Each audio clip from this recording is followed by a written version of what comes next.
Hey guys, so we've been here for just over 4 months and we thought we would do a quick video on culture shock. So I've got some questions. I thought we could play a little game. And I went online and I found different culture shocks that other people have experienced coming here. Because our experience is going to be a little bit different coming from China, Canada. So I also gathered and then we could discuss those. So, welcome. All right, so we're gonna start with Joseph. these. So they're little bits of paper. And so what I've done is I've written down some questions. We'll take turns answering. So, for example, I'll let her start. She'll pick one, answer it, and then I'll pick one, answer it. And if you have an opinion, you can throw yours in on my question. I can throw mine in on yours. Okay. Thought we'd have fun with it. So I'll let you go first. Okay. What surprised you in a good way? Something that feels better here than in Canada. Coming right out of the gate. Right? So, something that surprised me in a good way. We did a lot of research before coming here. So there was a lot of things that we knew that were similar to China. And we knew that it was kind of like a Europe meets China kind of vibe here. But something that really did surprise me once we got here, and you didn't really feel it until you stepped foot and you experienced it firsthand, is the chill vibe. I remember this was in our first week, and we went to go get coffee, and we're sitting at the table. We ordered coffee, and I was thinking, I'm like, we were probably waiting for like 2 minutes, but that's long to be waiting for coffee. And I was like, okay, like, where's our coffee? And I was like, okay, like, the faster we get it, and then we drink it, and then we go, like, and it made me realize, like, why we had nowhere to be. Why are we so, like, rush? Like, why? Like, it's been 2 minutes. Chill. I forgot about that. Same thing with me drinking coffee. Yeah. I would just pound it. For me, that one there, I'm not going to go into too much detail because I know I'm either going to get a lot of hate for that or support, depends on what side of the fence you're on. If you know, you know. But I'm going to say what surprised me that I liked better here than in Canada, how much English speaking there was. Yeah. And again, if you know, you know. But I'm going to leave it at that. Has anything been harder to adjust to than you expected? Yes. Money. I feel like coming back here, I thought that, like, it's easier. Is it easier here than in Canada? I don't know. But it's definitely, I think part of my brain thought I was going back to China and their money flows. Like, if you're looking for money, this isn't where you go to for that. Go to China. Go teach in China. So I think that part of my brain, although I was aware of it, I think the reality of it. So for me, that would be it. I think it's better here overall than in Canada. Financially, we're in the same situation, and I'm working a third of the time, and we have a third of the income coming in. So I think the food, which sounds really weird, but I'm going through many more cravings being here than I did in China. Yeah. And China, like, I was craving tacos, I was craving different sour candies that I couldn't get. I wanted Doritos, I wanted Cheetos, I wanted sushi, I wanted different foods that you couldn't get there because it was all Chinese food. All different Chinese food, but all Chinese food. Here, okay, you know what? I think I know why. Not this food. Yes. Coming here, you think, okay, so I don't know about you, but for me, I thought we're between Italy and Greece. Those are my two favorite foods. So, Middle Eastern, so like I love shawarmas, that kind of thing. Italian and Greek. Those are my three, favorite foods. And I'm like, I'm going to Albania. I'm in the heart of it all. But the thing is that, and I'm sick of it. Like, we've been here and I'm so sick of it. I think the thing is, though, in China, you were cut off from everything. Mm-hmm. So you were, you know, those things. Now you have access to 95% of what we ate in Canada. So I think that's why now your cravings are more specific, because it's those things that you're having trouble getting. Whereas in China, you were cut off from everything. Does that make sense? But I just don't want this food. Because that's all we've been eating.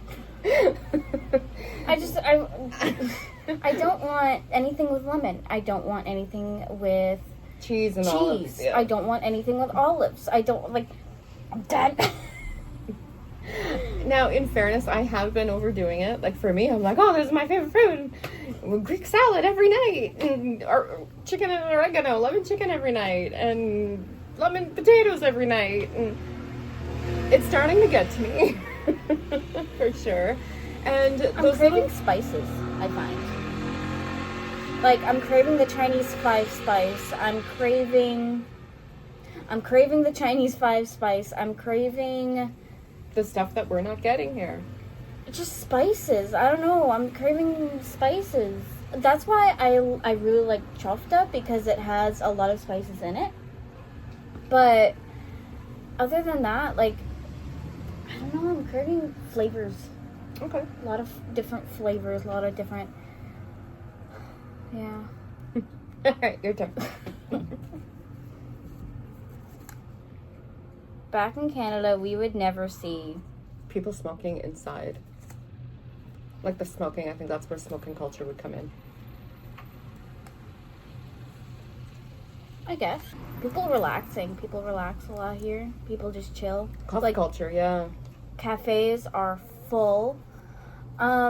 Something that I don't know if we've discussed before, but I've definitely noticed it, is Canada, America, at least Canada anyway, there's a lot of different languages spoken. And I find that it was hard to find a lot of English speakers. So I feel like here, back in Canada, we would never see so much English being spoken. Thank you. Yeah. Like, English and French. Yeah. In the square, constantly, a lot of people from France are here. So English and French. Even walking down the street, you either hear Brits talking, you hear French people talking. Like, you're like, oh, like, I can understand. I can understand the language around me. Yeah. When even though I'm in a foreign country. Yeah. When I go to a restaurant, they speak English. Like, it's, oh, okay, that's so easy. Like, English spoken around, you have to be careful what you say, because people understand you. Like, Toto, we ain't in China anymore. Like, it's just, and you have to be careful what you say in Canada too. Like, they speak English, it's just, you don't hear it. You hear different languages. Okay, I agree. My turn. I concur. Okay, so finish the sentence. This caught me off guard at first, but now I've gotten used to it. Women smoking. I don't know if I'm used to it, but and it's weird because I am a woman who used to smoke. I smoked, for those of you who know me from back in the day, my, previous life before I started traveling. I smoked for about 18 years. I quit in 2008. And so I don't know why this surprised me, but I think it's because, like, in China, women don't smoke. It's very frowned upon. So if you were a female and you smoked in China, you would hide. It wasn't, unless you're at the clubs, you see it there at the clubs a little bit more, but and those are like the bad girls, Aren't they, like, considered hookers? No. Oh. They're just bad girls, so to see it openly at the cafes, I think that's for me. And then in Canada, just smoking was taboo in general, so it didn't matter if you're a man or female, It's bad for you. Yeah, it's taboo to begin with. So I think seeing females smoking just willy-nilly on the street, was like oh, okay. And now I'm starting to get more used to it. Your turn. No, Joey, don't. That's a spicy raisin. Caught me off guard. But now I've gotten used to it. The bee. I think it's both the relaxation plus the English. Avash. Yeah. And the English. Like, the English, and that sucks, because I'm starting to get used to that, and I don't want to. I want to learn the language. I want to felamender instead of thank you. Like, yeah. Yeah, like, I want to, but it's just so, like, you hear it everywhere that you're so natural and you do your thing, and... Honestly, there's so many times that I forget I'm in Europe. I forget that I'm abroad. I forget that I'm in Albania. Just, it's so, yeah. And especially coming from China. Like, you're coming from a land where you don't understand anything around you. You get to Canada, you still understand nothing around you, and then you get here. Like, no wonder we feel more at home here. Right? Okay, wait, your turn. Sorry, pick one. Was there anything that made you go, wait, what?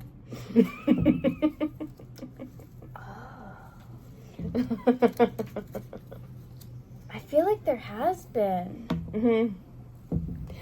Okay, like, asking that question, I'm back at China. Like, Right. my brain is like, I remember the time, this is off topic, but I remember we were sitting in a restaurant or something. We were sitting inside, and some guy walked a monkey down the street. And I feel like nothing can top that. Because you're sitting there and you're like, wait, what? Did I just see a monkey walk down the street? Like, so for me, that's my go-to on where my brain goes when I read that. But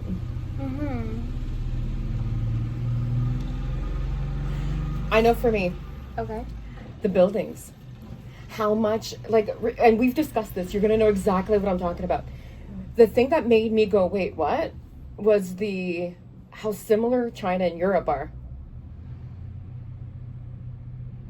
Yep.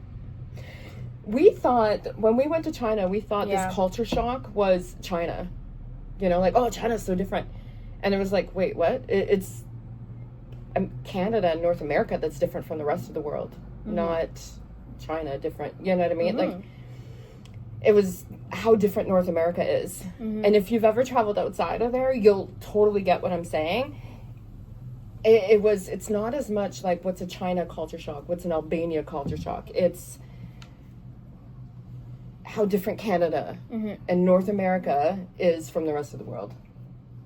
Yeah, like, we had many moments where we were like, wait, what? Like, oh, okay, that's like China. That's not a Chinese thing. Okay. That's not Chinese. Okay. I can't tell you how many times in the last 4.5 months we went, oh, that's not a Chinese thing. From the buildings, like the roofs, these are Chinese roofs as far as I'm concerned. Yeah, just the old, there's that one path that we walk down. I'll see if I could find the clip, I'll insert it here so you can see. And there's a wall there, and I remember you walking by saying, oh, so like these really old structures, that's not just a Chinese thing. There's, again, I think that in that same alley, it's a wall, and it's blocking off, like, houses, like... That's the wall I'm talking about, yeah. Okay. And there's glass shards on the top of the wall in the cement. So while they're building the wall, they put glass shards in there. And you see that in China. And you see that all over China. Yeah. So there's a lot of things that we're going, oh, so that wasn't Chinese. China got that from Europe? Or we got that from, or Europe got that from China? Like, Yeah. Oh, okay. I thought that was specific to China. Yeah.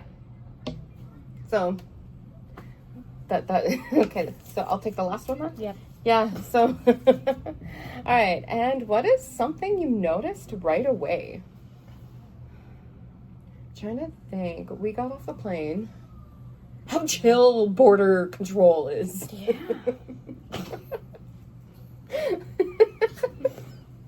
So, like, you come out, you scan your passport, like, you know straight away when you're at the border that you're in a totally different country, like that you're in Albania. Like, border, okay, so we scanned our passports, we got through, and then we went and picked up our bags, and then we got our suitcases, and we're going to walk out, and there was these 2 customs officers there, and they were like, you know, they had a look on their face like, we should be doing something. Right. So we were just like, whatever, you know, walking through their suitcases. And then he comes up to us and he's like, hey. And we have dogs. So it's like, oh, okay, you want to see the paperwork? And he's like, no. And we're like, okay. Like, then what do you want? You know? And then he's like, what do you have in that suitcase? And he points at, and it happened that the suitcase he pointed at, Summer has a collection of LPS. Like, it's just something she's collected her whole life, and they're expensive, and we didn't want to get rid of them. So we went, toys.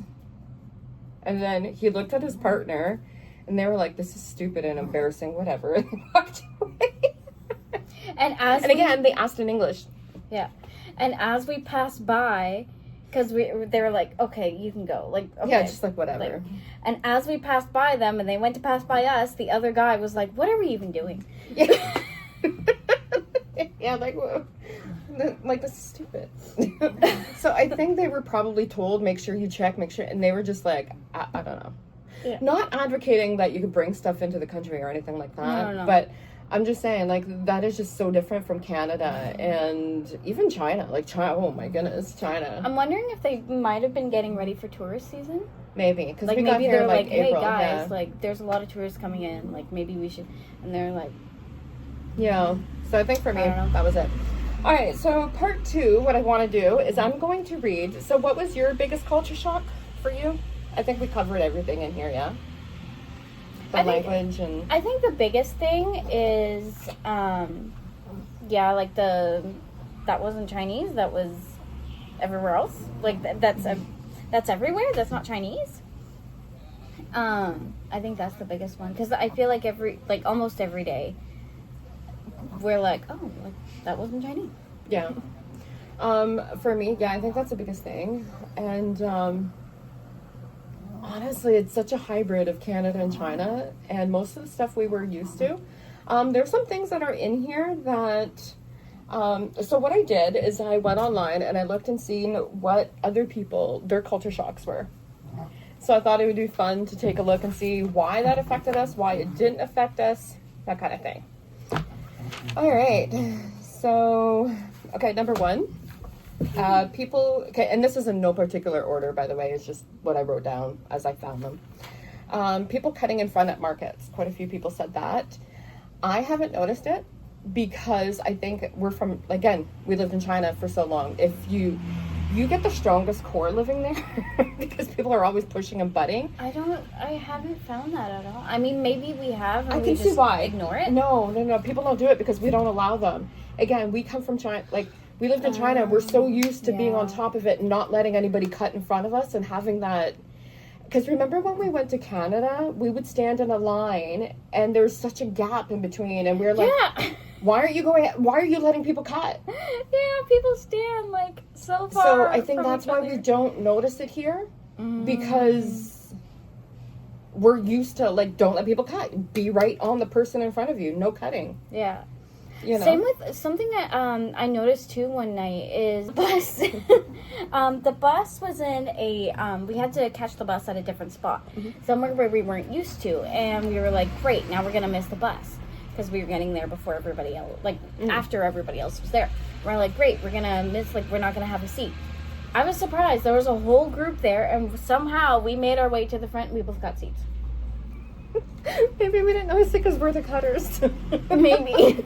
But again, living in China, that's a Chinese thing. Yeah. So, like, just go. If you don't go, you're not going to get there. Yeah.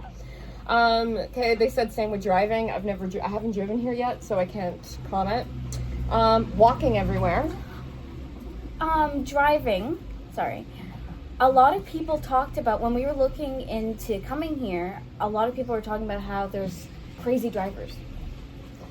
Yes, in town and stuff. I haven't seen it. We take cabs yeah. a lot, and haven't seen again, coming from China. Yeah. Walking everywhere. Walking everywhere.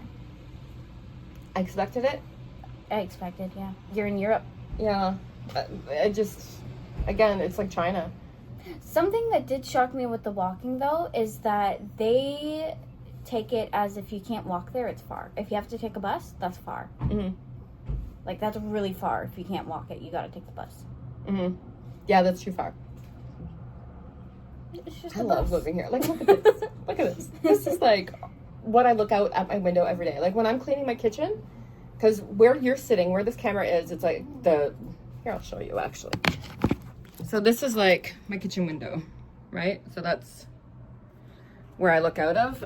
So this is my view every day. When I do my dishes, when I'm cooking, this is what I get to look at. So I'll take the bus, thank you. And the fresh air. Yeah. Like, it smells like, late at night when you come out here and you sit, It smells like you're deep in the woods when you're camping. Like, it smells really good. It does. So fun fact, we live in Fresco, and we had a taxi driver tell us that Fresco means fresh in Albanian. I'm going to feed you to the lizard pretty soon. Fresco means fresh in Albanian. And, yeah, so it's like the fresh air, fresh area. So, next up. Which, by the way, now that we've learned that, I see fresco or fresque written a lot on butchers and cheese places. So that's cool. Yeah. Navigating the bus system. A lot of people, when we looked in on coming here, a lot of people were scared of the bus. They were intimidated. They were like, I don't know, like, and we just figured it out. Yeah. Google does help a lot. They say that it's not reliable, but so far it hasn't steered us wrong, knock on wood. I have no wood here to knock on, but if you are on Google and you're looking for a place and you put in images, so when you go on Google Maps and you want to go into like first person to look, oh, okay. That can't be reliable. It can be, depending, but we did it once and the place looked nothing like what it did. Yeah, there's so many changes here. Yeah. But other than that, getting around. Yeah, fine. for the most part, it's pretty good. I mean, it's not terrible. Uneven sidewalks. Yeah.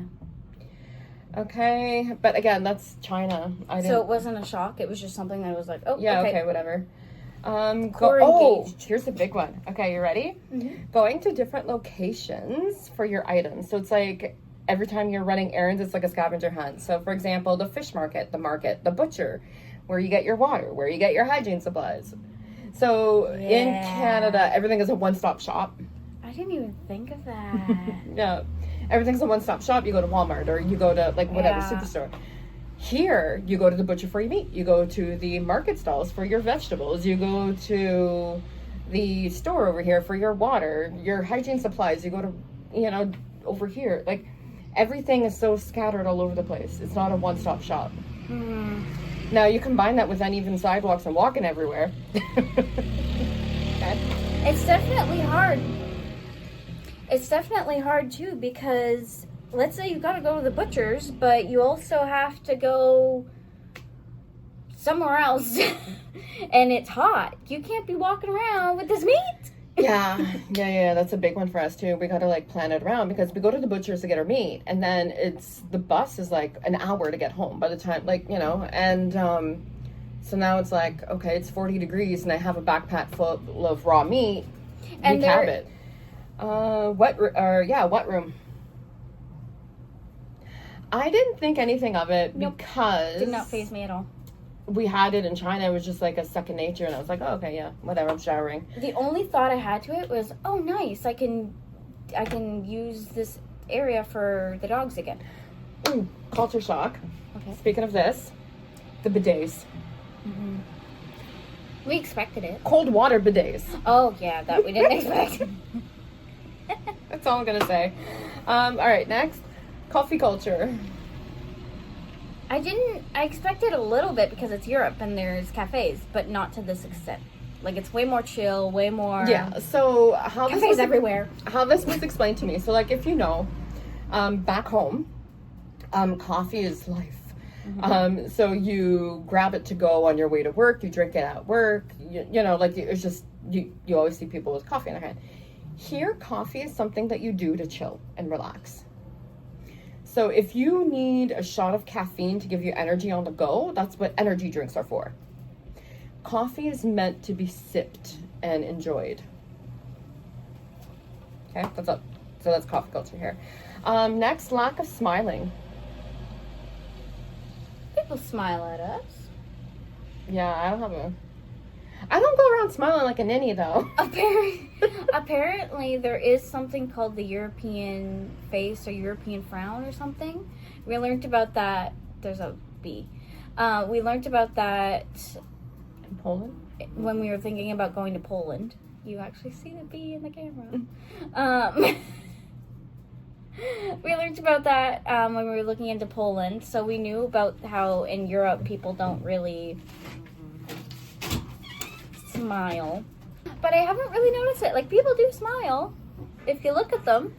Okay, smoking? Yeah, like normal. Again, though, we did know about it before we came here. Like, we did our research.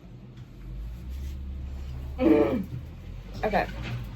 And then last but not least, I'm trying to get through this, guys. No, it's not the last one. It's the last one on that page. Firecrackers at midnight. Oh, I like it. The dogs are kind of getting used to it, depending on how loud and how frequent. Like, if they do, like, a big show, then the dogs are like, ah. But if it's, like, one or two, yeah, it's fine. Yeah. And it's so cool. Yeah, so to give you some context, if you know, you know. If you're here, you know what we're talking about. For those of you who aren't here, that's how people celebrate birthdays. So if it's your birthday at midnight, people set off fireworks. So pretty much at midnight, almost every night, there's fireworks going off. It's at the point now where it's like, whatever. There's about 10 of them or so that you hear. Within a couple minutes, it's over with. It's not a nightly show. Mm-hmm. Like she said, sometimes it's like a big extravaganza. Mm-hmm. But for the most part, it's not too bad. Okay. Zero accountability. So if you go to a restaurant and you order food and they mess it up, or you go to a store and something's broken and they don't take returns. Little tip, open everything. Yeah. If you're going to buy something, open it. So to give you an idea, and this one here, this list is a list that somebody else compiled, but we have experienced this. We went to the Euro store and we bought a little like mortar and pestle, right? And we stepped outside of the store. It was in a little box. Yeah, it was in a little box. And we step outside the store because we also bought some dishes and we bought some paper. And then we step outside the store and we wrap everything because they don't. Okay, so if you buy glass here, they're not going to wrap it in anything for you. Make sure you buy paper. So we bought a tube of wrapping paper and then we just went outside the store and started wrapping things to, make it so it doesn't break on our way home. And amongst that, I heard clinging in that box. So I opened the box and the pestle, like the little, was broken. So I brought it back into the store and she's like, too bad you didn't open it. You should have checked before you left the store. And I was like, but I'm just outside the store. I have the receipt. Like, you saw me I left the store like 2 minutes ago. And she was like, yeah, too bad. She would have let us replace it, but that was the last one there. Yeah. Exchange it. Yeah. But, and she's like, too bad you didn't open it in the store. And then she gave me an example and she grabbed a fan at cash. And she's like, so if you buy this, okay, you have to open it and check inside before you leave the store. If you buy this and you leave the store and you open it and it's ripped, that's too bad. That's on you. So when you shop here, just make sure you open everything. And now I feel no qualms about it because I'm the one that's going to get screwed if I leave the store and it's not what I thought it was. Mm-hmm. There's been times too where we're shopping and things are open and we're like, what? Ravengers are going around opening. But now I understand it. But now we get it. Yeah. Language barrier. That's not an issue. Again, I think more people speak English. So maybe if your English isn't your first language, you might have a language barrier. Or if you're in a smaller town, like we are. We are in the capital. Yeah. Okay. Next, cash everywhere. That's something we knew. If I'm allowed to use my debit card, I take advantage of it because the cost of withdrawing money here is insanely high. On average, it's about €7 to take money out of the ATM, plus your bank charges you an extra $3, so it costs about $10 just to make a withdrawal. Do you think bank fees are high back home? I'll take that $3, thank you. But, so we try to not take out as much as we can. And go ahead. And in the mall, you're pretty good. Like if you go to a big shopping center, you're pretty good. Most people grocery stores, card. Grocery stores, most people take card. It's more like the little places. Mm-hmm. Next, smaller bills. And when I read this, I was like, what? And then I thought of a couple instances with us too, and I was like, oh yeah, okay. So smaller bills. So you'll go to pay for something. It'll be like, I don't know, 600 lek, or our instance was 200 lek. She gave him a 5. Okay, 500 lek. And they were like, do you have anything smaller? No. So it's like something's $2 and you hand them a $5 bill and they're like, do you have something smaller than this? No, and that's something I don't understand, because if you are a cash society, Right? how do you not have change? Like, if I give 1,000 lek to the busman where my fare is 40 cents, he can break it. So why can't a store? Mm-hmm. That part I don't get. But anyway, whatever. Same with the taxi once. We had that issue. Yeah, same thing with taxi where he's like, I can't break this. I was like, it's 100 lek. Like, it's $1. You know? Anyway. So, yeah, so smaller bills, that I don't get. And then honking was the other one on here. I'm used to, like, I think it's nothing compared to China, so. Mm-hmm. Yeah. Yeah, it's fine. Well, anyway, this is over 30 minutes.